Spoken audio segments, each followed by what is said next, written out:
Les paraboles de Jésus dans l'Évangile de Luc. Il leur dit aussi une parabole. Personne ne déchire d'un habit neuf un morceau pour le mettre un vieil habit, car il déchire l'habit neuf, et le morceau qu'il en a pris n'est pas sorti au vieux. Et personne ne met du vin nouveau dans de vieilles outres, car le vin nouveau fait rompre les outres, il se répand et les outres sont perdues. Mais il faut mettre le vin nouveau dans des outres neuves. Et personne, après avoir bu du vin vieux, ne veut du nouveau, car il dit le vieux est bon. Une grande foule s'étant assemblée, et des gens venus de diverses villes auprès de lui, il dit cette parabole. Un semeur sortit pour semer sa semence. Comme il semait, une partie de la semence tomba le long du chemin. Elle fut foulée aux pieds et les oiseaux du ciel la mangèrent. Une autre partie tomba sur le roc. Quand elle fut levée, elle sécha parce qu'elle n'avait point d'humidité. Une autre partie tomba au milieu des épines. Les épines crurent avec elle et l'étouffèrent. Une autre partie tomba dans la bonne terre. Quand elle fut levée, elle donna du fruit au centuple.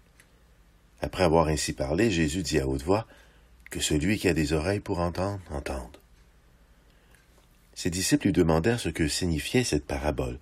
Il répondit, « Il vous a été donné de connaître les mystères du royaume de Dieu. Mais pour les autres, cela leur est dit en parabole, afin qu'en voyant, ils ne voient point, et qu'en entendant, ils ne comprennent point. Voici ce que signifie cette parabole. La semence, c'est la parole de Dieu. Ceux qui sont le long du chemin, ce sont ceux qui entendent, puis le diable vient et enlève de leur cœur la parole, de peur qu'ils ne croient et soient sauvés. Ceux qui sont sur le roc, ce sont ceux qui, lorsqu'ils entendent la parole, la reçoivent avec joie, mais n'ont point de racines. Ils croient pour un temps et ils succombent au moment de la tentation. Ce qui est tombé parmi les épines, ce sont ceux qui, ayant entendu la parole, s'en vont et la laissent étouffer par les soucis, les richesses et les plaisirs de la vie. Ils ne portent point de fruits qui viennent à maturité. Ce qui est tombé dans la bonne terre, ce sont ceux qui, ayant entendu la parole, avec un cœur honnête et bon, la retiennent et portent du fruit avec persévérance. Personne, après avoir allumé une lampe, ne la couvre d'un vase ou ne la met sous un lit, mais il la met sur un chandelier afin que ceux qui entrent voient la lumière. Car il n'est rien de caché qui ne doive être découvert, rien de secret qui ne doive être connu et mis au jour.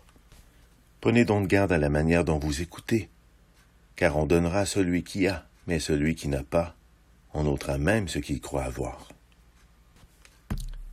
Jésus reprit la parole et dit, « Un homme descendait de Jérusalem à Jéricho. Il tomba au milieu des brigands qui le dépouillèrent, le chargèrent de coups et s'en allèrent, le laissant à demi-mort. Un sacrificateur qui, fortuitement, descendait par le même chemin, ayant vu cet homme, passa outre. Un lévite qui arriva aussi dans ce lieu, l'ayant vu, passa outre, mais un samaritain qui voyageait, étant venu là, fut ému de compassion lorsqu'il le vit. Il s'approcha et bandant ses plaies, en y versant de l'huile et du vin, puis il le mit sur sa propre monture, le conduisit à une hôtellerie et prit soin de lui. Le lendemain, il tira 2 deniers, les donna à l'autre et dit, « Aie soin de lui, et ce que tu dépenseras de plus, je te le rendrai à mon retour. » Lequel de ces 3 te semble avoir été le prochain de celui qui était tombé au milieu des brigands? C'est celui qui a exercé la miséricorde envers lui, répondit le docteur de la loi. Et Jésus lui dit, « Va, et toi, fais de même. » Personne n'allume une lampe pour la mettre dans un lieu caché ou sous le boisseau, mais on la met sur le chandelier, afin que ceux qui entrent voient la lumière. Ton œil est la lampe du corps. Lorsque ton œil est en bon état, tout ton corps est éclairé, mais lorsque ton œil est en mauvais état, ton corps est dans les ténèbres. Prends donc garde que la lumière qui est en toi ne soit ténèbres. Si donc tout ton corps est éclairé, n'ayant aucune partie dans les ténèbres, il sera entièrement éclairé, comme lorsque la lampe t'éclaire de sa lumière. Et il leur dit cette parabole. Les terres d'un homme riche avaient beaucoup rapporté. Et il raisonnait en lui-même, disant, « Que ferai-je, car je n'ai pas de place pour serrer ma récolte? Voici, dit-il, ce que je ferai. J'abattrai mes greniers, j'en bâtirai de plus grands, j'y amasserai toute ma récolte et tous mes biens. Et je dirai à mon âme, tu as beaucoup de biens en réserve pour plusieurs années. Repose-toi, mange, bois et réjouis-toi. » Mais Dieu lui dit, « Insensé, cette nuit même ton âme te sera redemandée, et ce que tu as préparé, pour qui sera-ce? Il en est ainsi de celui qui amasse des trésors pour lui-même et qui n'est pas riche pour Dieu. » Il dit aussi cette parabole. Un homme avait un figuier planté dans sa vigne. Il vint pour y chercher du fruit, et il n'en trouva point. Alors il dit au vigneron, « Voilà 3 ans que je viens chercher du fruit à ce figuier, et je n'en trouve point. Coupe-le. Pourquoi occupe-t-il la terre inutilement? » Le vigneron lui répondit, « Seigneur, laisse-le encore cette année, je creuserai tout autour et j'y mettrai du fumier. Peut-être à l'avenir donnera-t-il du fruit, sinon tu le couperas. » Il dit encore, « À quoi le royaume de Dieu est-il semblable, et à quoi le comparais-je? Il est semblable à un grain de sénévé qu'un homme a pris et jeté dans son jardin. Il pousse, devient un arbre, et les oiseaux du ciel habitent dans ses branches. » Il dit encore, « À quoi comparais-je le royaume de Dieu? Il est semblable à du levain qu'une femme a pris et mis dans 3 mesures de farine pour faire lever toute la pâte. » Il adressa ensuite une parabole aux conviés, en voyant qu'ils choisissaient les premières places. Et il leur dit, « Lorsque tu seras invité par quelqu'un à des noces, ne te mets pas à la première place, de peur qu'il n'y ait parmi les invités une personne plus éminente que toi, et que celui qui vous a invité l'un et l'autre ne vienne à te dire, « C'est de la place à cette personne-là. » Tu aurais alors la honte d'aller occuper la dernière place. Mais lorsque tu seras invité, va te mettre à la dernière place, afin que, quand celui qui t'a invité viendra, il te dise, « Mon ami, monte plus haut. » Alors cela te fera honneur devant tous ceux qui seront à table avec toi. Car quiconque s'élève sera abaissé, et quiconque s'abaisse sera élevé. » Un de ceux qui étaient à table, après avoir entendu ces paroles, dit à Jésus, « Heureux celui qui prendra son repas dans le royaume de Dieu. » Et Jésus lui répondit, « Un homme donna un grand repas, et il invita beaucoup de gens. À l'heure du repas, il envoya son serviteur dire aux conviés, « Venez, car tout est déjà prêt. » Mais tous, unanimement, se mirent à s'excuser. Le premier lui dit, « J'ai acheté un champ et je suis obligé d'aller le voir. Excuse-moi, je te prie. » Un autre dit, « J'ai acheté 5 paires de bœufs et je vais les essayer. Excuse-moi, je te prie. » Un autre dit, « Je viens de me marier et c'est pourquoi je puis aller. » Le serviteur de retour apporta ces choses à son maître. Alors le maître de la maison, irrité, dit à son serviteur, « Va promptement dans les places et dans les rues de la ville et amène ici les pauvres, les estropiés, les aveugles, les boiteux. » Le serviteur dit, « Maître, ce que tu as ordonné a été fait. Il y a encore de la place. » Et le maître dit au serviteur, « Va dans les chemins et le long des haies, et ceux que tu trouveras, contrains-les d'entrer, afin que ma maison soit remplie. Car je vous le dis, aucun de ces hommes qui avaient été invités ne goûtera à mon souper. » Il leur dit cette parabole. « Lequel d'entre vous, s'il a 100 brebis et qu'il en perd une, ne laisse les 99 autres dans le désert pour aller à la recherche de celle qui est perdue, jusqu'à ce qu'il la trouve? Lorsqu'il l'a trouvée, il la met avec joie sur ses épaules, et de retour à la maison, il appelle ses amis et ses voisins et leur dit, « Réjouissez-vous avec moi, car j'ai trouvé ma brebis qui était perdue. » De même, je vous le dis, il y aura plus de joie dans le ciel pour un seul pécheur qui se repent, que pour 99 justes qui n'ont pas besoin de repentance. Ou quelle femme, si elle a 10 drachmes et qu'elle en perde une, n'allume une lampe, ne balaie la maison et ne cherche avec soin jusqu'à ce qu'elle la trouve?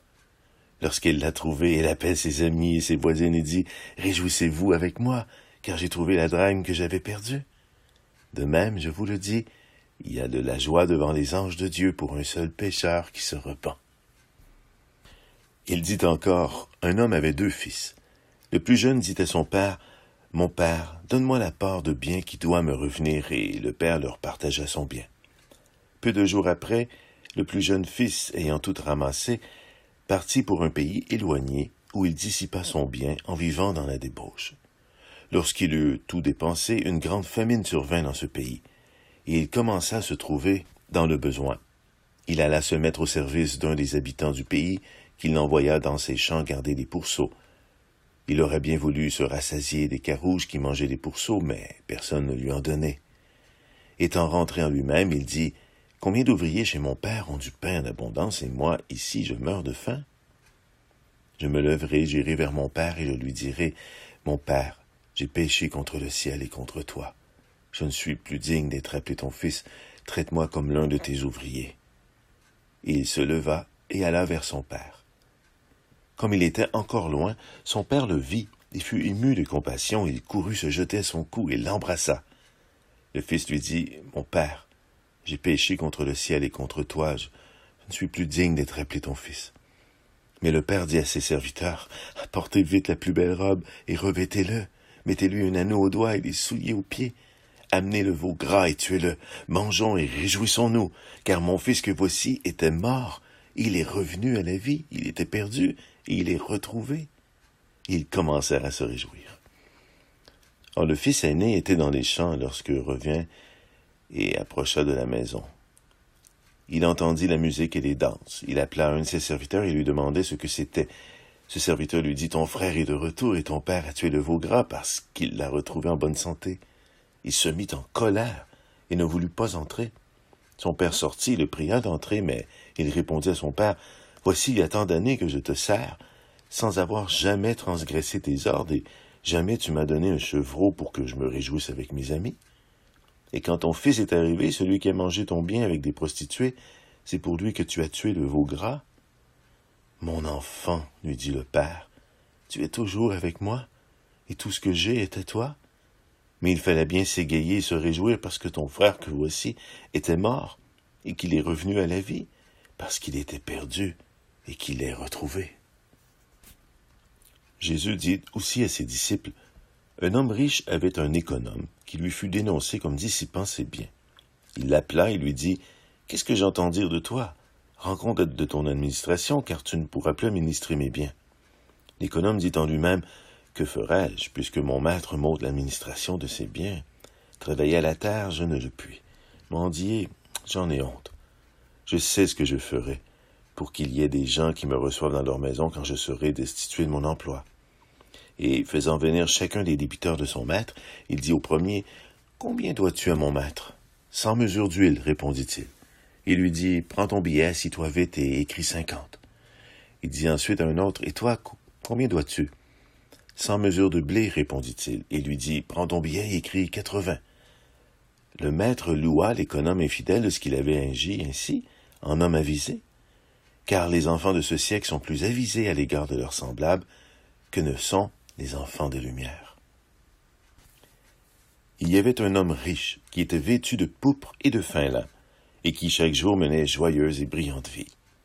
Un pauvre nommé Lazare était couché à sa porte, couvert d'ulcères, et désireux de se rassasier des miettes qui tombaient de la table du riche.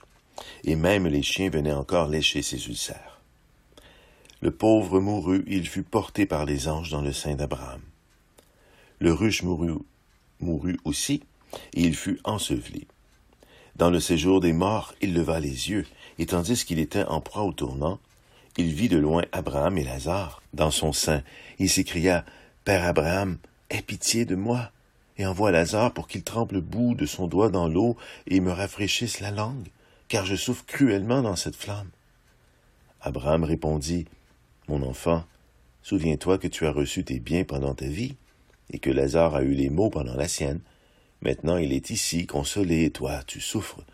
D'ailleurs, il y a entre nous et vous un grand abîme, afin que ceux qui voudraient passer d'ici vers vous, ou de là vers nous, ne puissent le faire. » Le riche dit, « Je te prie donc, père Abraham, d'envoyer Lazare dans la maison de mon père, car j'ai 5 frères.